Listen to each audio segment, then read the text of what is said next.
Well, that's an interesting question, and it has been asked by many people. I have to say that I never wanted to be a priest.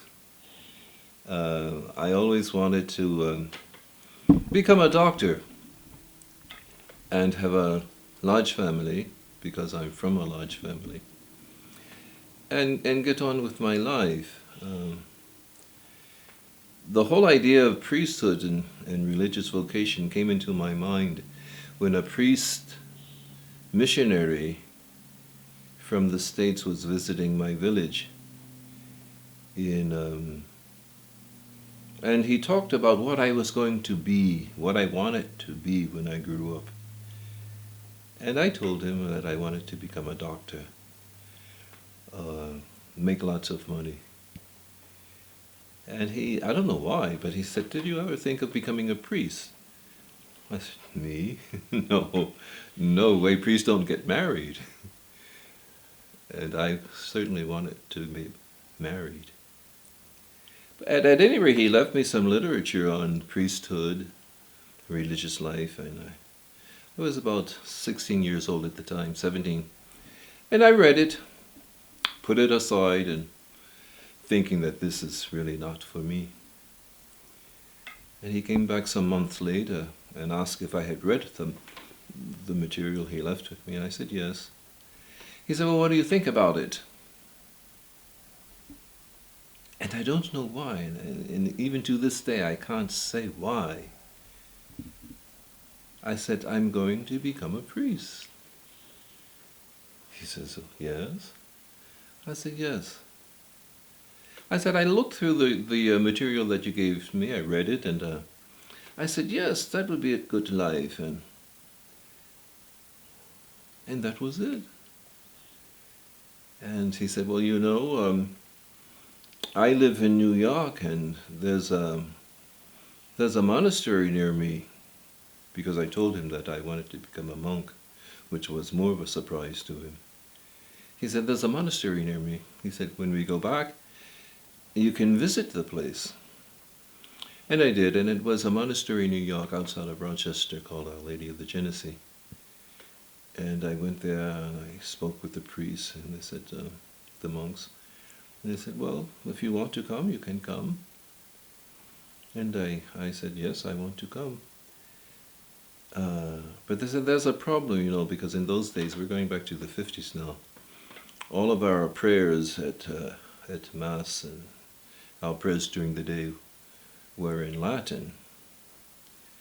And I didn't know Latin. I only knew Spanish and French and English.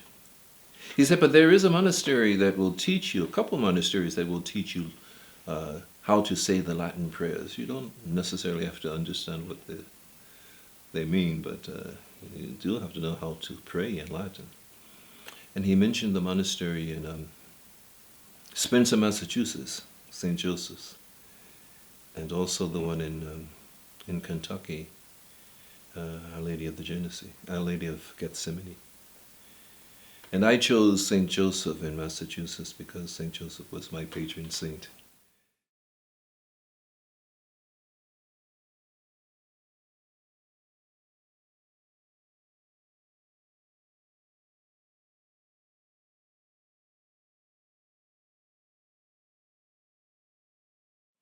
Well, once the decision was made to come to the monastery, I came.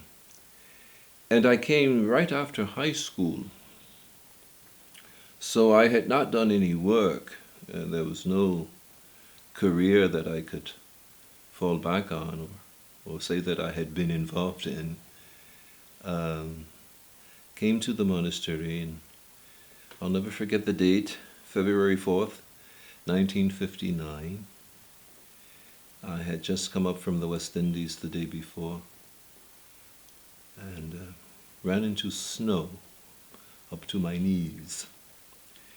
But I came and I went through the stages of formation that were in place for us to become monks. But then after about 6 years, I began to realize that perhaps this was not the place for me. And I asked to be released from my vows. And I made my way to New York and began studies for the priesthood in New York, or continued studies for the priesthood in New York at St. Joseph Seminary in Yonkers in 1966, I believe, yeah, and was ordained a priest in 1970. And then I was immediately sent to the West Indies, to Santo Domingo, where I had lived a number of years. And from there I went to Grenada in Barbados. While in Barbados, the Spirit spoke to me again.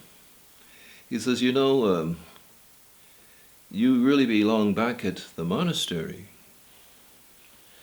And then I returned in 1978. And I thought I would be here all the time, but that's when our career really began for me. A place that I thought I would remain, but a place where I was asked to go out from the monastery to other places to help and to assist in the formation of other monks. I was first asked to go to Venezuela to be chaplain to our nuns, which I enjoyed. And after that, to the Philippines, and after that, to St. Lucia in the West Indies. And then in 1992, I was asked to help with the formation of our monks in Africa. My first trip to the motherland, which was to Ghana. From Ghana to Cameroon, Nigeria, Senegal, Benin, Togo, and then eventually back to my monastery in Spencer.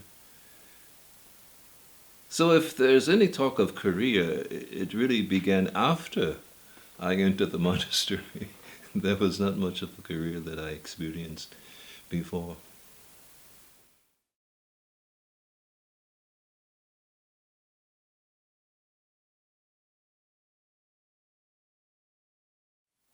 Well, after an individual, a young man has expressed some desire or interest in monastic life and religious life, he gets in contact with personnel at the monastery, and this is usually the vocational director. And that individual explains to him our way of living, and so that he would have some idea of what he's entering into. And of course, he doesn't do this all immediately. He doesn't enter the monastery right away. There are phases that he moves through. He has to get to know the place, and he has to spend some time temporarily living with the monks. And then he takes a first commitment, which lasts a few years. And then he takes his vows temporarily, and then after a number of years, permanently. Although in these stages, he needs to receive education about what he is embarking upon. And these are phases called phases of formation. And that was basically what I have been involved with in my duties in Africa, in the West Indies, and the Philippines, assisting in these phases of formation, actually educating the young men what it is that they are looking for and what it is that the community is looking for, and to see if they fit the bill, as it were. It's a very important job because You have to understand people and where they are. You have to have a real feel for their history and what they have been through and where the Lord has moved them in their desire to follow him as a monk. It's a job that calls for a great deal of compassion on the part of the vocational director and a great deal of honesty on the part of the one seeking admittance to the monastery. But it works. We have to give it time. And that's what the formation process is all about.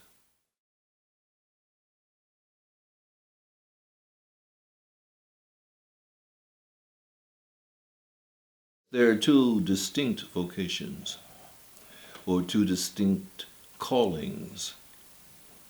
I've had the privilege of being involved in both. I started out as a monk, then became a parish priest, and listening to the Spirit, returned to the monastery. But they are really two distinct callings. And a lot, I think, depends on what the individual wants. If he opts for the monastery, and especially for our contemplative way of life, where we do not have a ministry outside of the monastery, and that's because he realizes that this is where God wants him to be, in a somewhat hidden ministry of prayer and sacrifice and adoration. If he feels that the Lord is asking him to work more directly with people in the ministries that we have come to know, our priestly ministries of baptism and saying Mass and visiting with the people, confessions, then that's something else.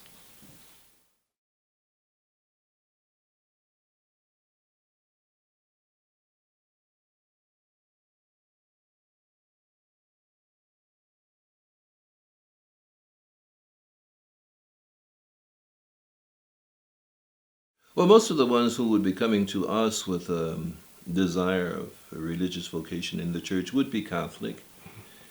And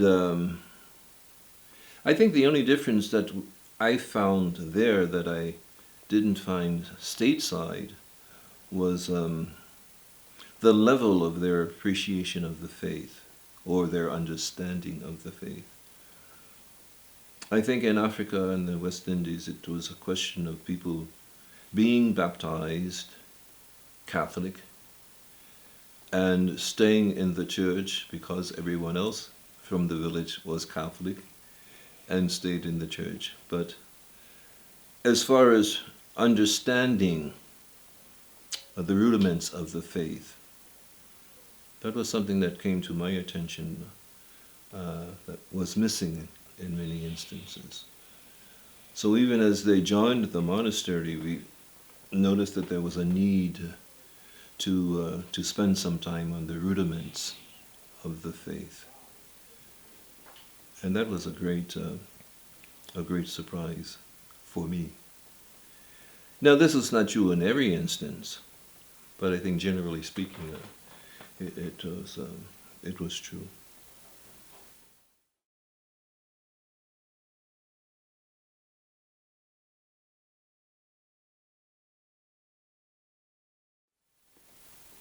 Well, the confrontation, if you want to use that word, is presented to the candidate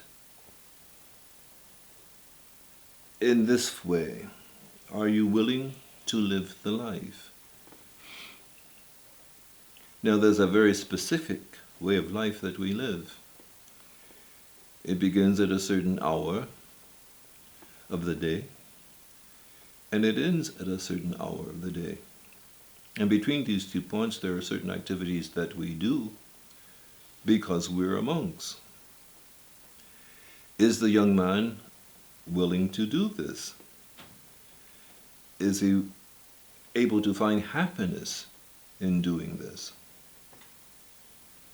And of course, he has others to assist him in coming to a decision. But of course the decision is his. And we try to assist him as much as we can by being faithful to our own observance of the life. And he sees this and he says to himself, I suppose repeatedly, can I do this? Will I be happy doing this? And this is not a decision that's made once and that you never revisit. He might be able to say this at the beginning of his formation and be happy. But as time moves on, other things can enter in and make him readjust that decision that he made. And these other things that move in could enable him to become stronger in the decision, or think that really he should be doing something else.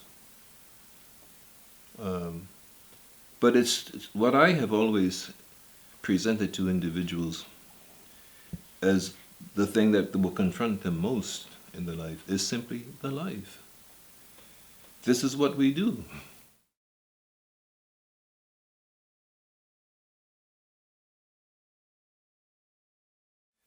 We begin our day at an early hour when most people are still in bed, some 2:30, 3:30 in the morning. And we begin with prayer, with a prayer service that's called vigils.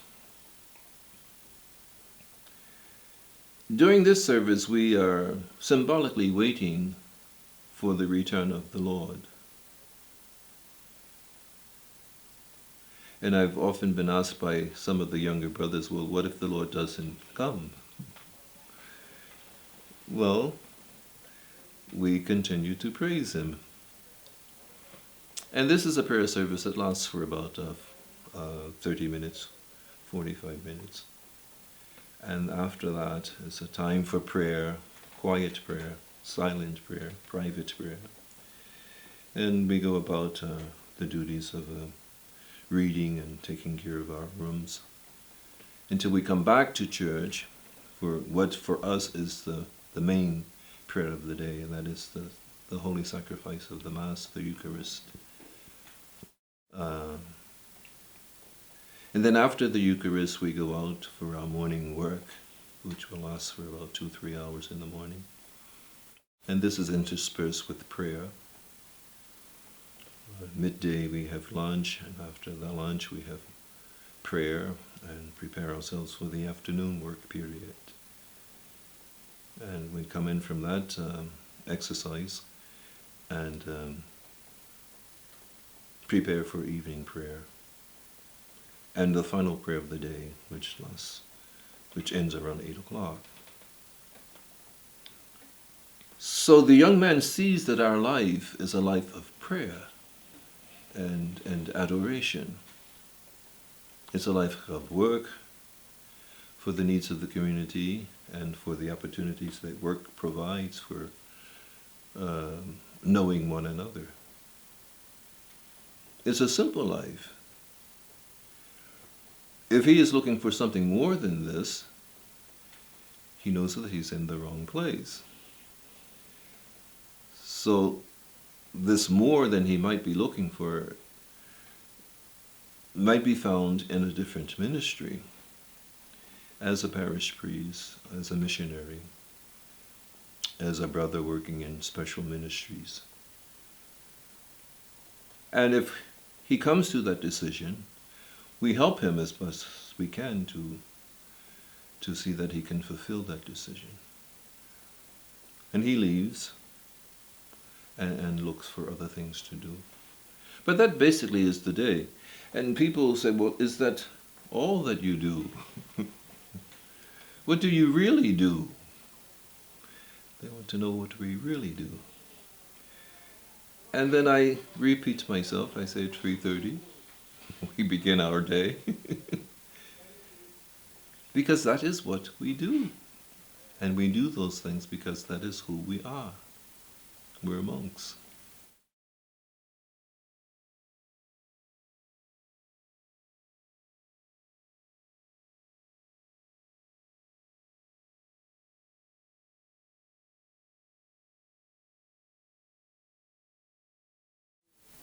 As monastic life, it's a charism that is shared by all monks.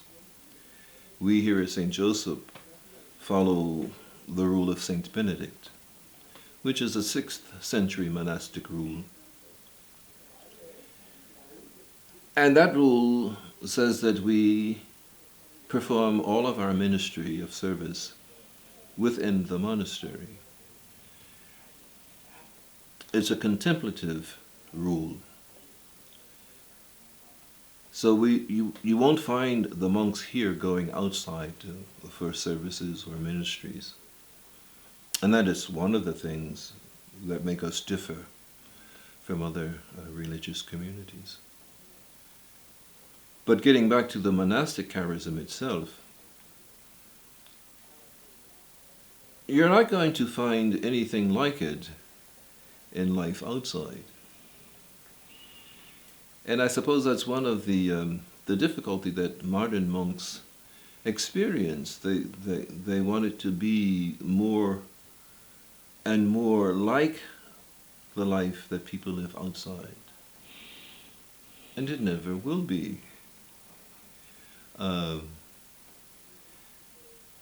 In a sense, it's a contrived life. Because how many people do you know who get up at 3:30 in the morning?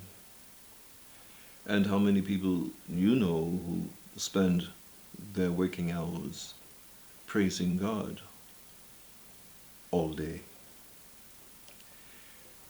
And we do it so that people can see that God is the most important thing in our lives, and that He should also be the most important thing in their lives. We don't do it to say that this is what you should be doing, but we do it so that the emphasis can be seen that it's on God. Now, are there other ways of serving God? Of course. But that's not the way we serve Him. And people, when they come to visit us and share in our hospitality, they know when they come onto, as someone said, onto the campus here, they feel God's presence. And when they leave, they feel His presence. And they say, this is all because of what we do here, and all because of what God does in us here. And that's the witness we give. Now, we have monks who are saying that we should be doing other things. We should be more connected with the people. But I think the Lord in His wisdom has provided for that in other ministries.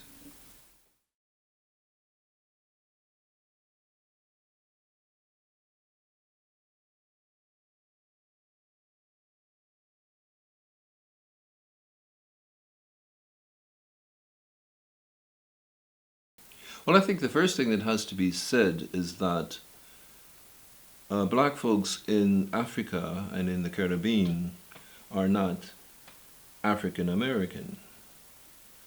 We have a unique experience that is ours, that has not been experienced by Africans and West Indians.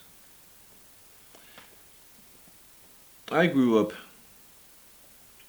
in the 50s, where things began to change here in the U.S. as far as race relationships go. And that was really before the height of the civil rights movement. But we could see that things were percolating. And I've been defined by that. And I make no bones about it. Mine has always been a rebellious spirit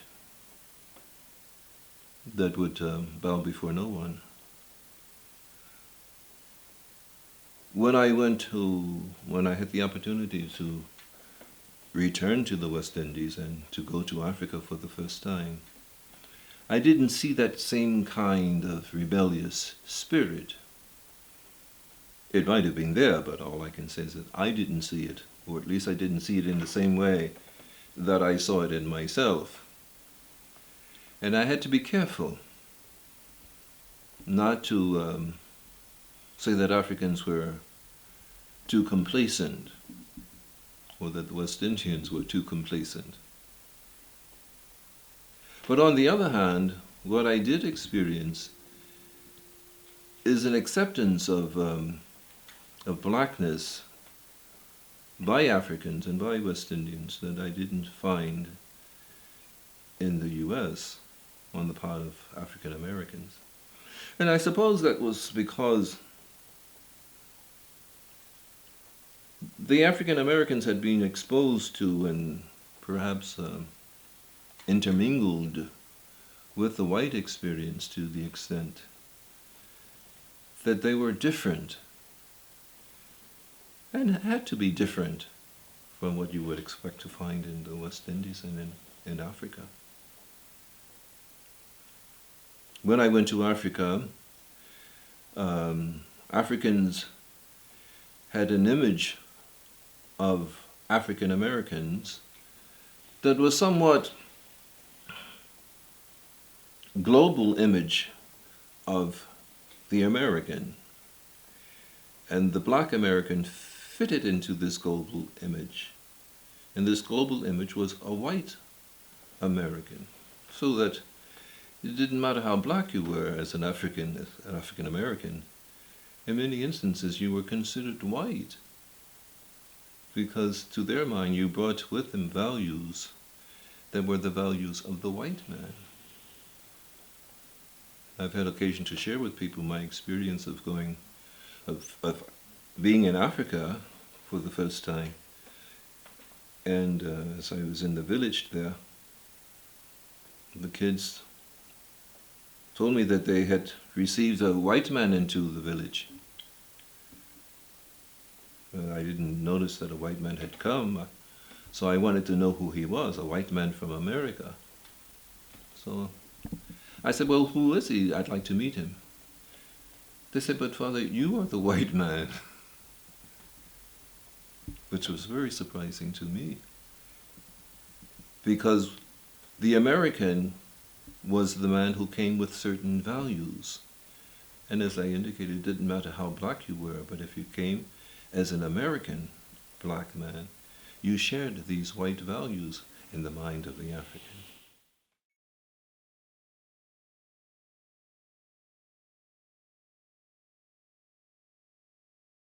It was a mixed reaction.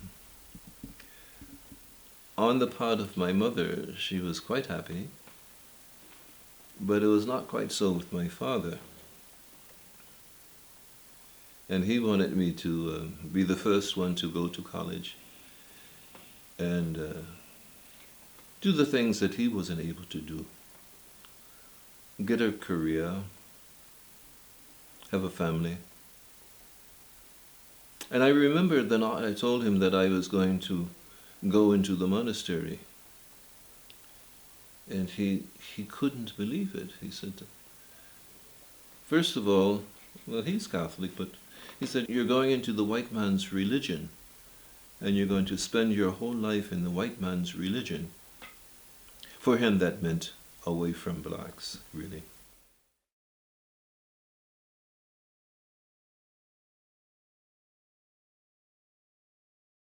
My father was not happy with that decision.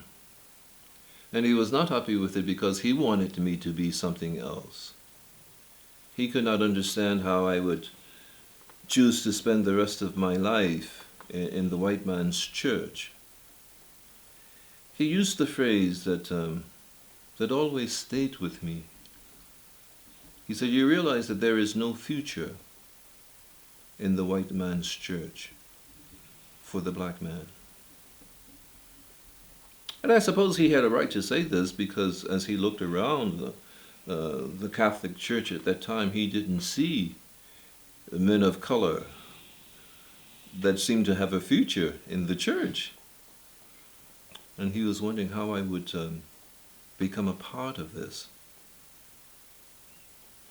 But since I was of age, he said, there's nothing I can do to stop you if this is what you want to do.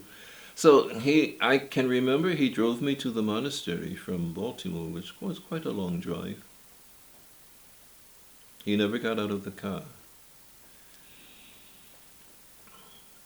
And on subsequent visits with the family, he would drive them here and would never come in to see me.